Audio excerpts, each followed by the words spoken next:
कहाँ पे होगी अभी पढ़ा अपन ने, it occur in cytoplasm, why because enzyme present in cytoplasm. अब जब अपन ये बात करते हैं कि जो अभी अपन ने पढ़ा कि सारे जो होते हैं ये कहाँ पे, ये जो भी पढ़ रहे हैं अपन वो किसके अंदर पढ़ रहे हैं, it is in eukaryotic cell. If it occur in prokaryotic cell it occur in cytoplasm. तीनों जो प्रोसेस होंगे वो कहाँ होंगे, साइटोप्लाज्म। तो वहाँ पे कोई ना कोई तो माइटोकॉन्ड्रिया की तरह एक्ट करेगा ना। कौन करता है माइटोकॉन्ड्रिया की तरह? Mesosomes. Respiratory enzymes are situated on mesosomes. What is mesosomes? Enfolding of plasma membrane. Mesosome याद रखना है, mesosome के बारे में बहुत सारा लिखा हुआ है साइटोलॉजी में, वो रटे लेना वो बहुत आता है। So glycolysis कितने स्टेप्स के अंदर होता है? 10 स्टेप्स। 10 स्टेप्स लिख रहा हूँ मैं यहाँ पे, आपको भी याद कर ही लेने हो 10 के 10 steps. Glucose converted into glucose, 6-phosphate converted into fructose 6-phosphate converted into fructose 1,6 biphosphate converted into DHAP and PGAL. This PGL is converted into 1,3 di-PGAL. 1,3 di-PGL is converted into 1,3 di-PGA. 1,3 di-PGA is converted into 3-PGA. 3-PGA is converted into 2-PGA. 2-PGA is converted into 2-PAP. And 2-PAP is converted into PA. Now what is full form? This is glucose. Glucose is converted into glucose 6-phosphate. Fructose 6-phosphate. Fructose 1,6 biphosphate. Dihydroxyacetone phosphate. याद आया? चला बोलो fast. What is DHAP? It is a 3-carbon sugar. Triose. Triose पढ़ा था ना अपन ने। Triose का कहां से स्टार्टिंग पढ़ा था अपन ने? Sugar occur in 2 form, one is aldol sugar, other one is keto sugar. Aldol sugar का जो आपका 3 कार्बन का शुगर था उसमें एक एल्डो ट्रायोस है, keto triose. Aldo triose is glyceraldehyde and keto triose is dihydroxy acetone. उस dihydroxy acetone में अगर आपने OH के साथ क्या लगा दिया, फॉस्फोरिक एसिड, तो आप उसे क्या बोलोगे? H2O निकल जाएगा। क्या बन जाएगा? Phosphoester linkage. क्या बनेगा? DHAP dihydroxy acetone phosphate. और अगर ऐसे ही फॉस्फोरस आपने किसमें लगा दिया? ग्लिसरील्डिहाइड, आप उसे क्या बोलोगे? फॉस्फोग्लिसरील्डिहाइड। क्लियर? तो दोनों क्या बने? 3 कार्बन शुगर बन गए ना। PGAL aldehyde, aldehyde, phosphoglyceraldehyde. AL for aldehyde, A is acid।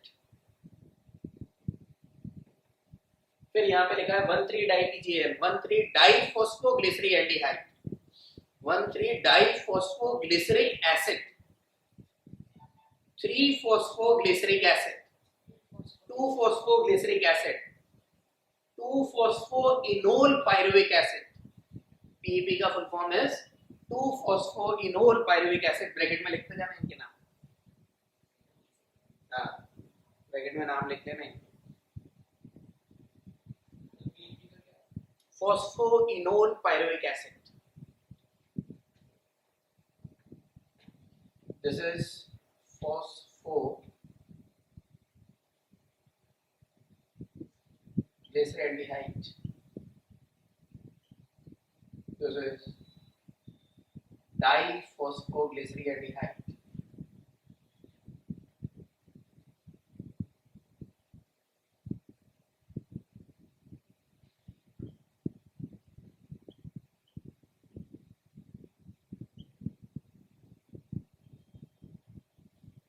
Diphosphoglyceric acid,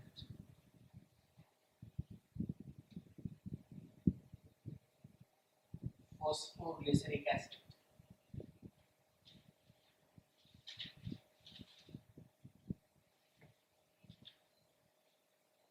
वापस सेम फॉस्फोग्लिसरिक एसिड, सिर्फ क्या हुआ? Position of phosphorus is changed. यहाँ पे था 3 फॉस्फोग्लिसरिक एसिड, यहाँ पे टू फॉस्फोग्लिसरिक एसिड, यहाँ पे नीचे phospho enol pyruvic acid, and last one is pyruvic acid.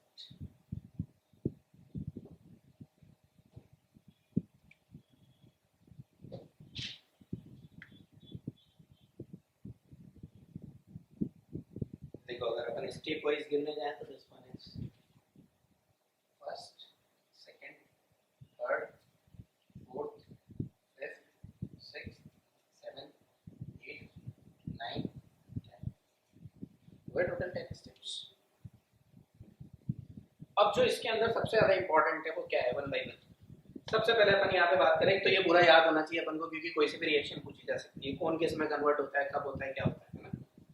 अभी अगर अपन इस रिएक्शन को देखें तो मैंने सारे एरो कैसे बनाए फॉरवर्ड में, just like NCERT text book, but it is wrong. Some are reversible and some are irreversible reactions. अब कौन सी इरिवर्सिबल है और कौन सी रिवर्सिबल है, अब वन बाय वन अपन देखें तो क्या क्या डिफरेंस दिख रहा है। देखो आपको glucose is converted into glucose 6, क्या ऐड हुआ, फास्फोरस, किसमें, ग्लूकोज में, है ना। तो ग्लूकोज का आपने क्या कर दिया, फॉस्फोराइलेशन। फॉस्फोराइलेशन कब होगा, जब कोई सोर्स ऑफ फास्फोरस होगा। जनरली सोर्स ऑफ फास्फोरस कौन होता है, एटीपी। ट्राइफॉस्फेट है, ट्राइफॉस्फेट खुद किस में कन्वर्ट हो जाएगा, डाइफॉस्फेट, और क्या दे देगा, फास्फोरस। मतलब यहाँ पे क्या होगा, 1 ATP is converted into ATP, है ना। तो क्या हो गया, there is a release of phosphorus, और वो फास्फोरस किसके पास चला गया, ग्लूकोज के पास। At which position of glucose, 6th position. हाँ, अब ये जरूर याद रख लेना, मतलब जब ऑर्गेनिक केमिस्ट्री पढ़ते हैं तब तो याद रहता ही है अपन को। सपोज अपन को ऐसा लिख के दिया CH3 CH Br CH2, what is this, CH3, name IUPAC name of this compound, 2 bromo propane, है ना। तो आपने क्या लिखा, 2 ब्रोमोप्रोपेन। ब्रोमोप्रोपेन नहीं बोला, क्यों, 1 पे भी लग सकता था, तो आप उसे क्या बोलते हैं, 1 ब्रोमोप्रोपेन। क्या लिखा हुआ है यहाँ पे, मतलब फॉस्फेट कहाँ पे लगा है, हाँ। अब कभी कभी ऐसा क्वेश्चन आ सकता है, where the phosphorus is attached in glucose 6 phosphate, तो वहाँ 6 ही लगा देना, मतलब बड़ा अजीब होगा। वो क्या होगा, जब पहली बार बायो में पूछेंगे ना तो ऐसा लगेगा कि वो केमिस्ट्री की फीलिंग ही नहीं होती उस टाइम।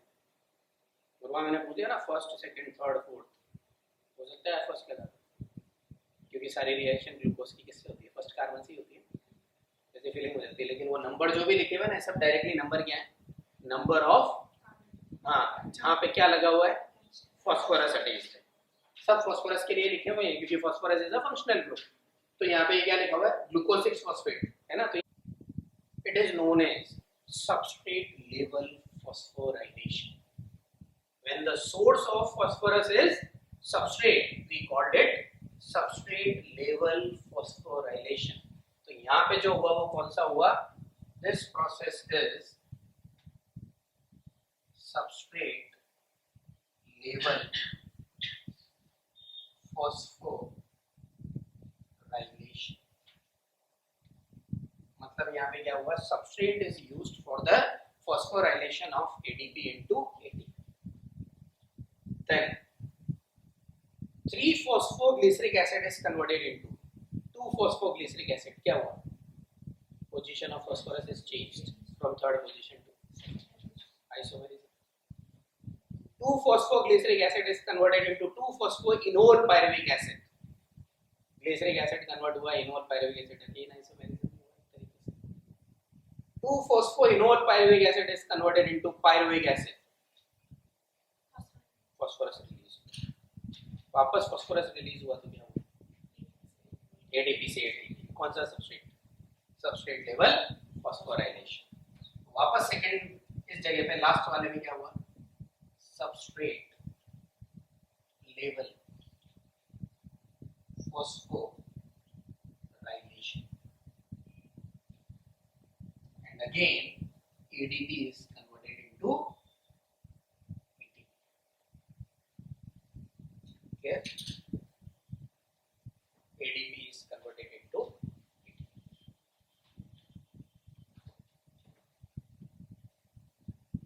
अब देखो आप, if one molecule of 2 PEP release one phosphorus, it is converted into 1 ATP.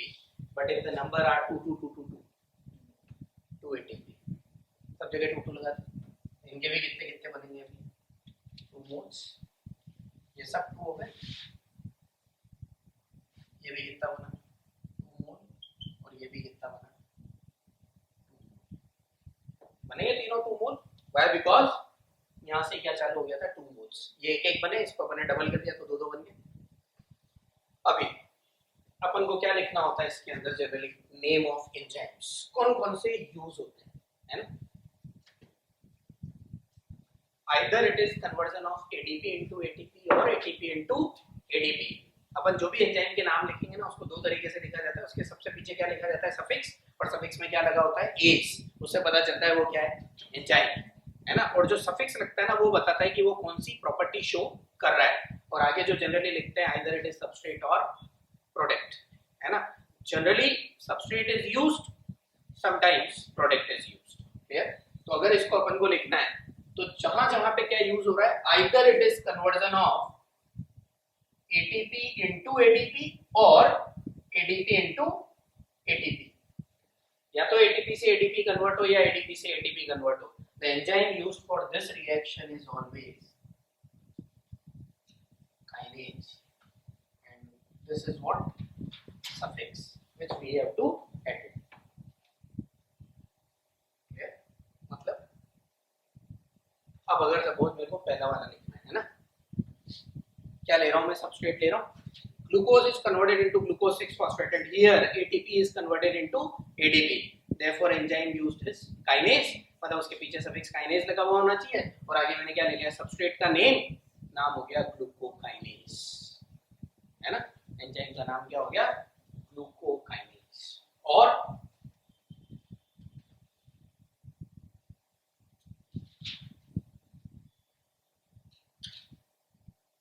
Hexokinase, bye hexo sugar है इसलिए hexokinase. Now the speciality of glucokinase and hexokinase is they are not the same enzyme, है ना। ऐसा नहीं है कि यहाँ पे मैंने glucokinase और hexokinase लिख दिया बराबर हो गए, दोनों अलग अलग एंजाइम हैं, but they can do the same reaction. Such type of enzymes are known as isoenzymes, yeah? So these are the best example of isoenzyme. Glucokinase and hexokinase is the best example of isoenzyme. ऐसे enzyme जो same function show करे उन्हें क्या बोलते हैं अपन isoenzyme. So glucokinase and hexokinase are isoenzyme, और बाकी अगर इनकी स्पेशलिटी की अपन बात करें तो hexokinase is found everywhere in the body, whereas glucokinase is found only in liver.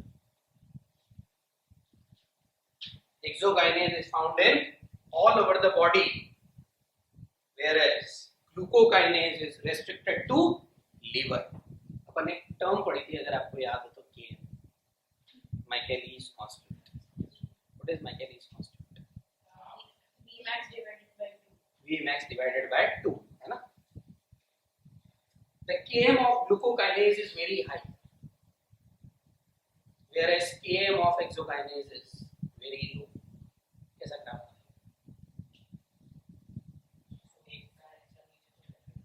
बहुत ऐसा बनाना है।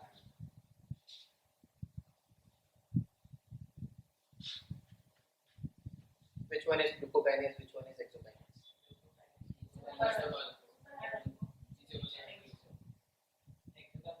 नीचे वाला hexo, because less किससे? What is Michaelis constant? Vmax by 2 क्या?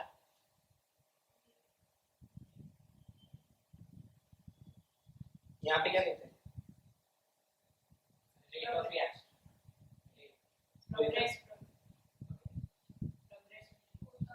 इधर प्रोग्रेस रहता है।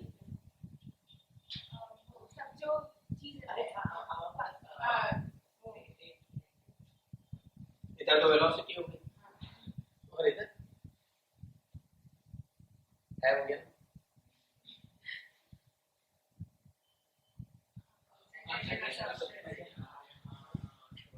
तो फिर आप बोलो what is Michaelis constant W? It is the minimum amount of substrate at which the velocity of reaction is Vmax by 2. उसे बोलते हैं Michaelis constant. Suppose अगर मैं बोलता हूँ ये यहाँ पे आया कोई Vmax by 2 इसका, ये तो Vmax है, Vmax by 2 कहीं यहीं पे आएगा, दूसरे का इसका Vmax by 2 कहाँ आएगा, इधर आएगा. किसका कॉन्सेंट्रेशन कम हुआ, किसका ज्यादा हुआ, है ना, इस वाले का ज्यादा हुआ और इस वाले का कम, तो किसके Km की वैल्यू ज्यादा हुई, नीचे वाले के. नीचे वाला क्या हुआ, ऊपर वाला क्या हुआ, so that is glucokinase and this one is exokinase. Okay?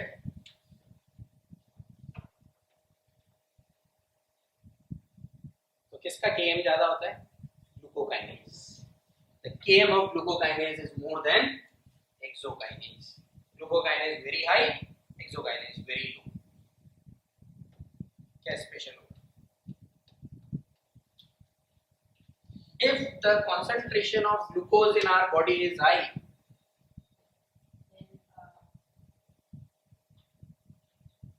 exokinase because जल्दी रिएक्शन शुरू हो जाएगा क्योंकि Vmax by 2 कम है.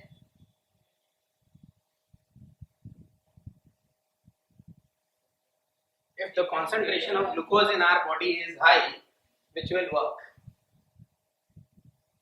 वैसे तो दोनों ही करेंगे, लेकिन कौन ज्यादा करेगा, हाई कॉन्सेंट्रेशन पे कौन ज्यादा होगा और लो कॉन्सेंट्रेशन पे कौन करेगा. Exokinase low.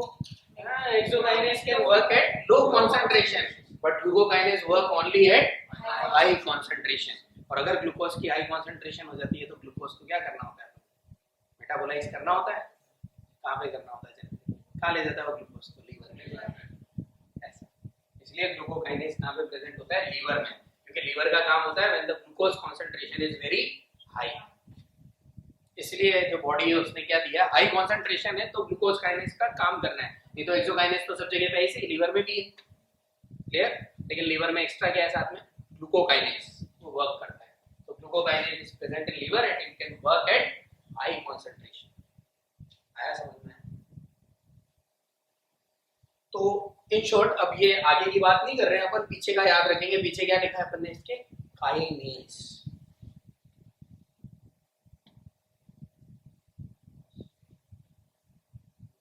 एटीपी से एडीपी बन रहा है ना वापस. Again the suffix used is kinase. Kinase kinase. 4 reaction तो कंप्लीट हो गए. बस देखना क्या है, पीछे काइनेज देखना है. इसका मतलब वहां पे या तो एडीपी बना है या एडीपी निकालना है ना. तो या तो आपका फॉस्फोराइलेशन हो रहा है या डिफॉस्फोराइलेशन हो रहा है. क्लियर. उन रिएक्शंस के अंदर सफिक्स क्या लगाना है अपन को, काइनेज. यहाँ पे क्या होगा, नाम बोलो, फ्रुक्टोकाइनेज. अब इसको जनरली ऐसा बोलते हैं पीएफके. समझ में आ गया होगा, फॉस्फोफ्रुक्टोकाइनेज. फॉस्फोफ्रुक्टोकाइनेज. अभी मैं छोटा छोटा लिख देता हूँ बच्चे की जगह पे. यहाँ पे क्या होगा, डाइफॉस्फोग्लिसरीएल्डिहाइड काइनेज ऐसा. तो यहाँ पे इस जगह पे भी क्या लिख देता हूँ, मैं सिर्फ सफिक्स लिख रहा हूँ काइनेज. यहाँ पे भी क्या लिख रहा हूँ, सफिक्स दैट इज काइनेज. तो जहाँ जहाँ पे भी आपका या तो एडीपी बन रहा है या एटीपी बन रहा है, वहाँ पे एंजाइम कौन सा है, kinase. Likewise if hydrogen is evolved और हाइड्रोजन इज प्रोड्यूस्ड, मतलब प्रोड्यूस तो वही हुआ. If hydrogen is consumed or hydrogen is produced, the enzyme used is always dehydrogenase. NAD से NADH2 बन रहा है, enzyme used is dehydrogenase. यहाँ पे जो enzyme use हुआ कौन सा होगा, dehydrogenase. What is dehydrogenase? Suffix. आगे कुछ और लगेगा इसे, है ना, the name of substrate. 1,3-diphosphoglyserialdehyde dehydrogenase enzyme. समझ में आ गई ना बात. तो यहाँ पे जो लगेगा सफिक्स वो क्या लगेगा, डिहाइड्रोजिनेज, क्योंकि NAD से क्या बन रहा है, NADH। अभी मैंने आपसे बोला जनरली सबस्ट्रेट के अंदर अपन क्या यूज में लेते हैं, द नेम ऑफ एंजाइम के अंदर name of substrate for nomenclature, but there are some product जहाँ पे प्रोडक्ट यूज करेंगे, ठीक है। कहाँ पे प्रोडक्ट यूज करते हैं, this is the first reaction food and second reaction is 9 जहाँ पे अपन यूज करते हैं। यहाँ पे क्या बन रहा है, product is finally DHAP is finally converted into aldehyde. कौन सा शुगर है ये, aldol sugar. Enzyme used is aldolase, aldol sugar बन रहा है एल्डोलेज। यहाँ पे कौन सा शुगर बन रहा था, इनोल, इनोलेज। समझ आ गया। तो यहाँ पे किसके ऊपर बेस्ड है, लिख देता हूँ मैं इसके ऊपर P लिख देता हूँ, है ना। P का मतलब it is related to products, enolase और एल्डोलेज। इनोलेज तो एक तरीके से कैसा एंजाइम हुआ, belongs to which category, 2-phosphoglyceric acid is converted into enol pyruvic acid, changes the position or transfer is position change है, 2 ही है, फंक्शनल ग्रुप चेंज हुए हैं, मतलब they are isomerase, isomerase, isomerase, isomerase belongs to isomerase category, है ना। Isomers बन रहे हैं सब जगह पे, तो किस किस जगह पे आइसोमरेज होगा, यहाँ पे आइसोमरेज, यहाँ पे आइसोमरेज, यहाँ भी आइसोमरेज, ये भी एक तरीके से इनोलेज भी एक तरह का क्या है, आइसोमरेज। बस 3-phosphos से 2-phosphoglyceric एल्डिहाइड बनता है ना, वहाँ पे आइसोमरेज टर्म यूज नहीं करते अपन, टर्म जो यूज करते हैं वो क्या करते हैं, म्यूटेज। क्या टर्म यूज करते हैं, म्यूटेज, म्यूटेशन हो गया वजह से। और एंडोलेज किससे बिलोंग करेगा, ये तो आइसोमरेज से बिलोंग कर रहा है, दिस बिलोंग्स टू कैटेगरी लाइसेज। ये बड़ा ना अपन तोड़ने वाला है, तो लाइस एक ही जगह है जहाँ पे ये तोड़ने वाला है पूरी रिएक्शन, तो इसलिए यही है रिएक्शन है जहाँ पे क्या हो रहा है, लाइसेज। आया समझ में, आया यहाँ तक। अब इसमें सबसे ज्यादा इंपॉर्टेंट रिएक्शन कौन सी है, 5। क्यों, दो जगह तो एटीपी कंज्यूम हो रहा है, दो जगह एटीपी रिलीज हो रहा है, और एक जगह NADH2 रिलीज हो रहा है। अपन को मेनली प्रोटेक्ट से मतलब है, ठीक है। जहां जहां पे भी ADP से ATP बन रहा है या ATP से ADP बन रहा है, कौन सा एंजाइम यूज हो रहा है, एनर्जी कंज्यूमिंग या energy releasing. Out of these 4 process, वैसे तो चारों के चारों क्या होने चाहिए थे, irreversible, but out of 4 process 3 are irreversible, 1 is reversible. पहला वाला irreversible,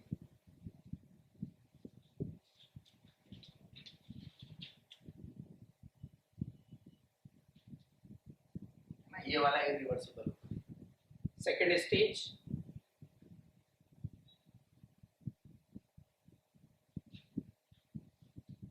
again irreversible. Third stage ये वाला था,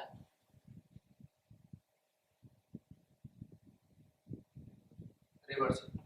fourth one irreversible.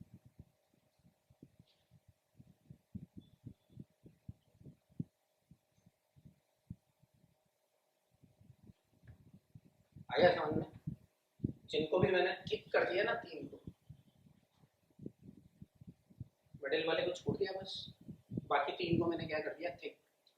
All these thick steps are reversible, rest हो रहा है। टेक्स्ट बुक में गलती बना रखा है, बाकी सारे के सारे रिवर्सिबल है। मतलब ये सब कैसे बने हुए हैं,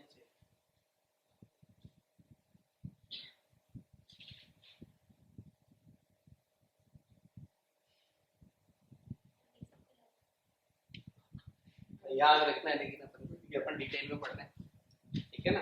वैसे तो उनके हिसाब से तो सब ऐसे ही दिए हैं, सब उनके हिसाब से तो सब इरिवर्सिबल है, लेकिन यहाँ पे 3 स्टेप क्या होते हैं, रिवर्सिबल, रेस्ट होला, रिवर्सिबल। क्यों पढ़ते हैं अपन, ये पता है क्यों रिवर्सिबल बोल सकते हो आप इन स्टेप्स को, पढ़ेंगे अपन ये वापस रिवर्सिबल। आप देखना टेक्स्ट बुक वाले ही बोलेंगे reversible,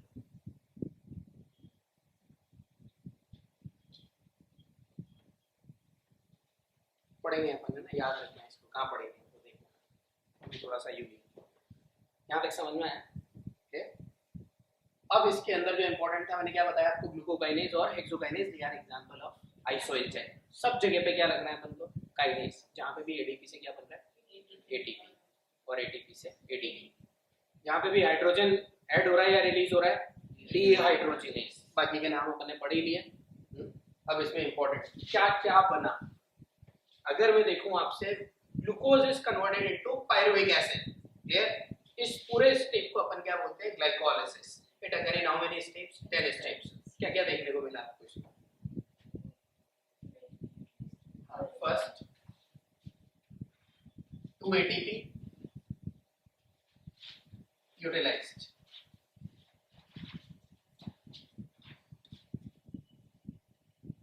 2 ATP is utilized.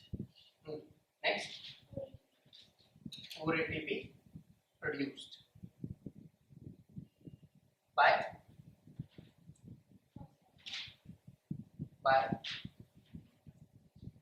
substrate level phosphorylation. और क्या बना, 2 molecules of NADH2 और 2 molecules of pyruvic acid. ये सब बनाया। What is the net gain of ATP?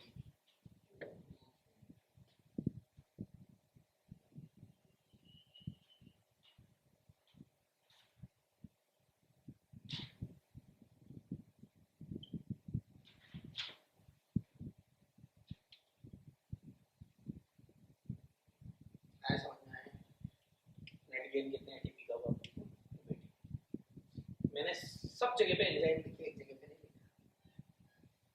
यहाँ पे मैंने क्या ऐड किया था, H3PO, रिएक्शन अगर विदाउट एंजाइम।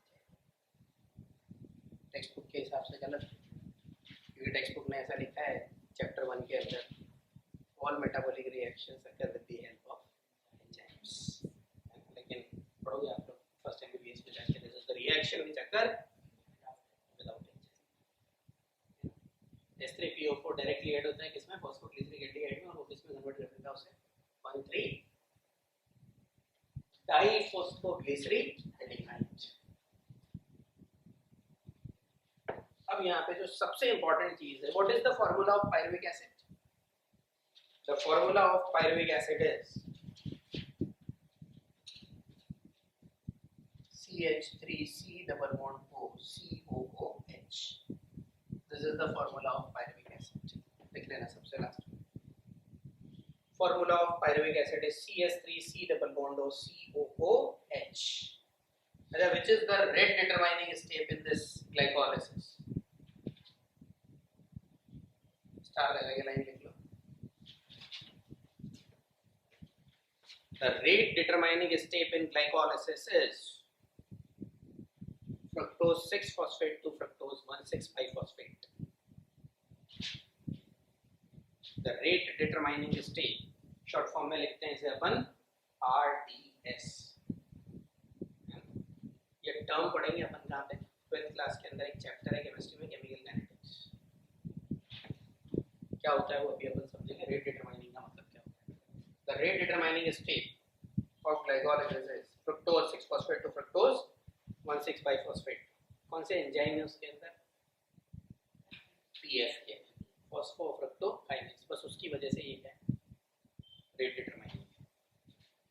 रेट डिटरमाइनिंग का मतलब ये होता है, बड़ा अच्छा सा क्वेश्चन है, अगर मान लो मेरे को टूथपेस्ट निकालनी है मार्केट के अंदर, ठीक है, 2 चीजें होनी चाहिए कंपनी के पास, एक तो पेस्ट बना हुआ होना चाहिए उसमें भरोगे, और दूसरा ट्यूब्स। सपोज आपने पेस्ट बना लिया बहुत सारा 1000 kg का, और आपके पास ट्यूब है 1000 kg, तो बहुत हो गया। जितनी सी ट्यूब में तो कितना सा पड़ता है, 1000 ट्यूब में मेरे को मार्केट में कोलगेट बेचना है, कितने ट्यूब बेच सकते हो आप? So the number of tube is rate determining limited. समझ आ गई बात?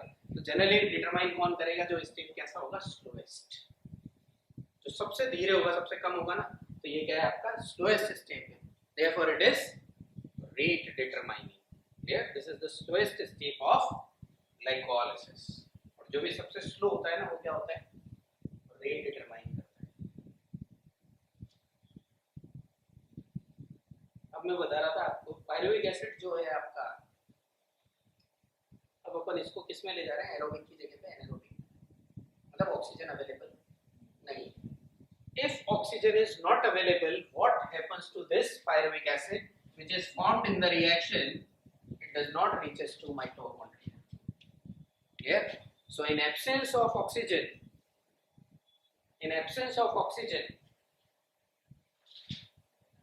this pyruvic acid does not transfer to mitochondria.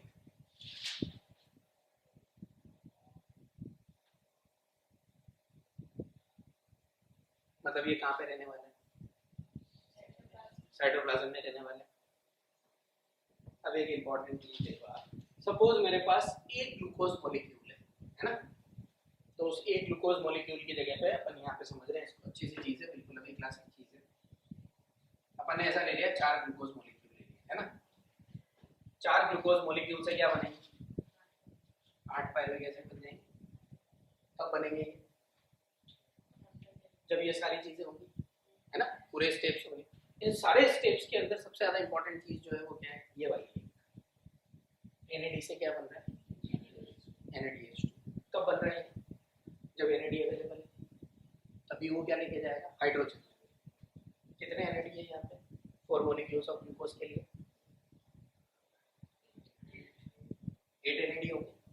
Suppose आपकी सेल के पास कितने NAD है, 8 NAD। 8 के 8 NAD किसमें कन्वर्ट हो गए, 8 NADH2, और साथ में क्या बन गया, 8 पायरुविक एसिड। ग्लूकोज के मॉलिक्यूल है सपोज आपके पास 10 मॉलिक्यूल, 4 मॉलिक्यूल तो क्या हो जाएंगे, ऑक्सीडाइज। अभी मेरे को एनर्जी कंटिन्यूअसली चाहिए, क्या करूँ, मेरे को एनर्जी कंटिन्यूअसली चाहिए। जब मैंने ये सारी रिएक्शन करवाई तो मेरे को कितना एटीपी मिले, पर साइकिल 2 ATP। यहाँ पे 4 ग्लूकोज मॉलिक्यूल है, 1 glucose molecule provide 2 ATP, therefore 4 molecule provide 8 ATP। तो मेरे को इस 4 ग्लूकोज से कितने मिल गए, 8 ATP।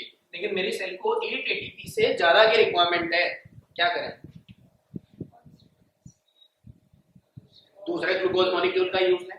जब अपन दूसरे ग्लूकोज मॉलिक्यूल का यूज लेने जाएंगे और अपनी सेल के पास the amount of NAD is fixed and all the NADs are converted into NADH2, यहाँ पे ये रिएक्शन तभी आगे बढ़ेगी जब यहाँ पे क्या अवेलेबल होगा, NAD। NAD अवेलेबल नहीं है, मतलब रिएक्शन आगे नहीं बढ़ेगी, गड़बड़ क्या होगी। और आप देखो, if NAD is not available, यहाँ से रिएक्शन आगे प्रोसीड नहीं कर रही है, लेकिन कहाँ तक प्रोसीड कर सकती है, अप टू दिस लेवल। अगर आपकी रिएक्शन यहाँ तक प्रोसीड करती है तो क्या हो रहा है, ऊपर ATP यूटिलाइज हो रहा है, लेकिन ATP मतलब प्रोड्यूस नहीं हो रहा है। मतलब आपकी रिएक्शन कैसे हो गई, हाँ, मतलब एक तरीके से आप जो प्रोड्यूस करना चाह रहे थे रेस्पिरेशन के अंदर, वो प्रोड्यूस नहीं हो रहा, वो क्या हो रहा है, कंज्यूम उल्टा। क्लियर, समझ में आ रही है बात। मतलब बहुत इंपॉर्टेंट क्या हुआ आपका, क्या करना पड़ेगा आपको, NAD जो है आपका वो लाना पड़ेगा। अगर मेरे को कंटिन्यूअसली एनर्जी प्रोड्यूस करनी है, अपन को NAD लाना पड़ेगा। NAD लाने के अपने पास 2 मेथड है, या तो नया NAD बनाओ, नहीं तो इसमें से क्या करो, हाइड्रोजन निकालो और वापस इसको किसमें कन्वर्ट कर दो, मतलब इसको क्या कर दो, रीजनरेट, है ना। तो अगर मेरे पास 2 प्रोसेस हुए, या तो मैं इस NAD को वापस किसमें कन्वर्ट कर दूं, NAD में, या फिर इसे वापस क्या करूं मैं, सिंथेसाइज। एक तो सिंथेसाइज करूं, एक में इसे रीजनरेट करूं। Which process is easier, regeneration. Synthesize करने के लिए तो DNA को बोलना पड़ेगा, फिर वो ट्रांसक्रिप्शन करेगा, फिर ट्रांसलेशन करेगा, फिर प्रोटीन बन के आएंगे, तब जाके क्या बनेगा आपका नया NAD। मतलब रीजनरेशन आपका इजीली हो जाएगा। अगर इसका रीजनरेशन वापस हो गया तो ये रिएक्शन आगे बढ़ेगी, और अगर ये रिएक्शन आगे बढ़ेगी तो क्या प्रोड्यूस होगा, ATP प्रोड्यूस होगी। मतलब फाइनली अपन को रिएक्शन के अंदर नेट गेन ऑफ ATP मिलेगा। क्लियर, मतलब क्या करना है, इस NADH2 को जो बन गया ऑलरेडी, उसको क्या होना है, रीजनरेट। कब होगा रीजनरेट? H2 निकालने के लिए। H2 कब निकालेगा? जब कोई लेने वाला होगा। अपने पढ़ा ना रेडॉक्स रिएक्शन कब होती है? जब कोई लेने वाला होता है और कोई देने वाला होता है। देने वाला तो पढ़ा है, लेने वाला भी तो होना चाहिए ना। Now which is the hydrogen acceptor in this case? इन सब में से initially the hydrogen acceptor is NAD। अब इस NAD को वापस रीजनरेट करने के लिए भी require hydrogen acceptor, and hydrogen acceptor for NADH2 is pyruvic acid, है ना। एंड पायरुविक एसिड की मजबूरी है क्या करना? हाइड्रोजन लेना, क्योंकि अगर ये हाइड्रोजन नहीं लेगा तो क्या होगा? ये आगे ATP प्रोड्यूस होंगे ही नहीं। इट मींस NADH2 का जो हाइड्रोजन है it should be transferred to pyruvic acid, one of the hydrogen acceptor generated in glycolysis. जैसे ही आप इसके अंदर हाइड्रोजन ऐड करोगे वापस क्या होगा? NAD रीजनरेट हो जाएगा। ऐड करो हाइड्रोजन, कहाँ जाएगा? COH पे जाएगा, C डबल बॉन्ड O पे जाएगा, डबल बॉन्ड O, है ना। COH तो वैसा ही पड़ा रहेगा, C डबल बॉन्ड O पे डालो तो बॉन्ड तोड़ दो यहाँ से,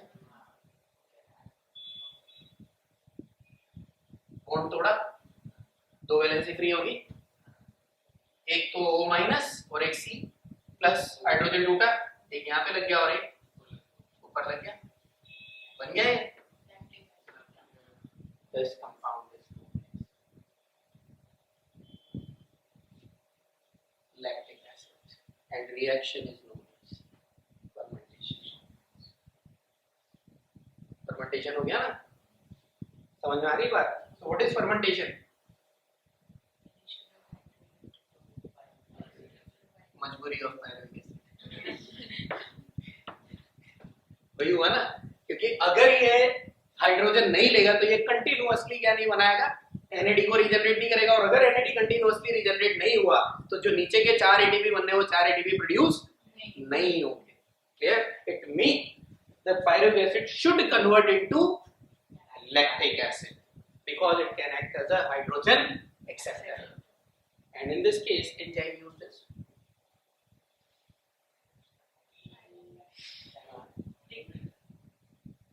जो भी नाम पीछे सबसे सफिक्स बताओ आप। dehydrogenase, either hydrogen is added or hydrogen is removed, the enzyme used is dehydrogenase। यहाँ पे रिएक्टेंट की बेसिस पे नहीं बोलते, प्रोडक्ट के बेसिस पे आंसर है लैक्टेट dehydrogenase। समझ में आ गई बात? कहाँ पे होती है रिएक्शन?